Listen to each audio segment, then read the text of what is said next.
Les trois souhaits de Charles Perrault. Il était autrefois dans une lointaine forêt un bûcheron qui vivait tant bien que mal dans une modeste cabane en compagnie de son épouse. Le matin, il allait par les bois scier, abattre, couper, tailler les arbres et débroussailler, ce qui lui permettait de vivre tranquille avec Fanchon, sa compagne. Bien entendu, il ne vivait pas dans le luxe, mais après tout, se disait-il sagement, le peu que nous avons nous contente. Parfois, ils se prenaient l'un et l'autre à rêver d'une autre vie, une vie d'opulence, de richesse, d'or, de bijoux, mais tout cela restait du domaine du rêve. Un jour, que Blaise, le bûcheron, s'apprêtait à donner un premier coup de hache matinale, il entendit un bruit étrange qu'il ne reconnaissait pas. Il avait l'habitude des bruits de la forêt, le craquement des vieilles branches, le sautillement des oiseaux sur les feuilles sèches, l'appel du coucou ou de la mésange, le croassement des grenouilles, tout cela, il les avait entendus maintes et maintes fois, mais ce bruit-là, c'était la première fois. Bien qu'il ne fût pas d'un caractère inquiet, il n'était pas non plus parmi les hommes les plus téméraires. Il essaya de ne plus y prêter attention, mais le bruit revint, plus fort encore. La hache à la main, il fit quelques pas autour de l'arbre, mais il ne vit absolument rien. Il s'apprêtait une nouvelle fois à se remettre à l'ouvrage, mais le bruit se fit plus distinct, et la hache levée, il entendit clairement une voix caverneuse et puissante s'adresser à lui. « Bûcheron de la forêt, le moment est venu pour toi de réaliser 3 de tes vœux les plus chers. » Le bûcheron, ayant posé sa hache, tourna une nouvelle fois autour de l'arbre. Mais, pas plus que l'instant d'avant, il ne découvrit la source de ses paroles. Et la voix recommença. « Bûcheron, le moment est venu pour toi de réaliser 3 de tes vœux les plus chers. » Sans doute, enhardi par la curiosité, Blaise s'adressa à l'arbre. « Est-ce toi, l'arbre, qui me parle ?» Mais seul le vent lui répondit. Alors, essayant à nouveau de chasser ce souvenir de son esprit, Blaise reprit sa hache et s'apprêta à se remettre au travail. Comme il faut s'en douter, une 3e fois, la voix s'éleva. « Bûcheron de la forêt, le moment est venu pour toi de réaliser 3 de tes vœux les plus chers. » Cette fois-ci, le bûcheron osa davantage encore et s'adressa au ciel. « Est-ce toi le ciel qui me parle ?» Et seul le vent lui répondit. Devant un aussi grand mystère, Blaise décida de renoncer à couper son arbre et prit le chemin du retour. Arrivé à la cabane, il trouva Fanchon en train de soigner leurs 3 maigres poules. « Fanchon, Fanchon !» appela-t-il. « Viens donc que je te raconte l'aventure qui m'arrive. » Fanchon, un peu surprise de voir son Blaise déjà de retour de la forêt, jeta les derniers grains aux poules et arriva près de lui.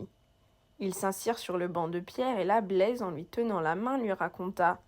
C'était une voix qui venait de nulle part. 3 souhaits, disait-elle. Eh bien, ce serait sans doute l'esprit de la forêt ou des campanules. Qu'importe d'où elle vient puisqu'elle nous veut du bien.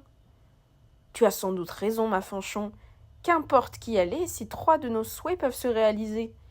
Qu'allons-nous donc souhaiter, ma Fanchon? Des coffres remplis d'or? Fanchon, pensive, s'imaginait puisant dans de grands coffres pour aller s'offrir robes et bijoux. Mais l'air plus raisonnable, tout à coup, elle dit « À quoi nous servirait la richesse si nous venons à tomber malades? Peut-être faudrait-il souhaiter la santé. » Tu as raison, Fanchon, peut-être le premier souhait doit être celui de la santé. Comme c'est difficile de choisir. Ils restèrent là, pensifs, et le temps passait sans qu'ils s'en aperçoivent. Tant et si bien que l'appétit commença à s'éveiller dans l'estomac de Blaise. Et sans beaucoup de bon sens, il s'écria « Ah, tout cela m'a creusé, et je souhaiterais bien voir là tout de suite une bonne livre de bons boudins frais. » À peine eut-il fini de proférer ces paroles qu'une bonne livre de bons boudins frais apparut dans un grand plat, là, juste devant leurs yeux ébahis. « Misère, comme tu es sot, mon Blaise !» cria Fanchon en se levant d'un bond du banc. « Voilà bien ton pauvre esprit qui se met à souhaiter du boudin alors que nous n'avons que 3 vœux. Mais que peux-tu bien avoir dans ton cerveau pour ne point réfléchir plus que ça ?» Blaise, bien penaud de son erreur, se fâcha lui aussi contre lui, mais surtout contre sa femme, qui ne cessait de l'accabler.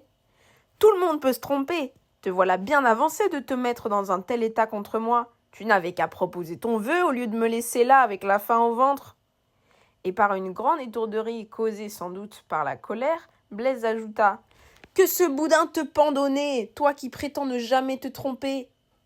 Et tout aussitôt, la bonne livre de boudin frais vint tranquillement se coller sur le nez de la pauvre Fanchon.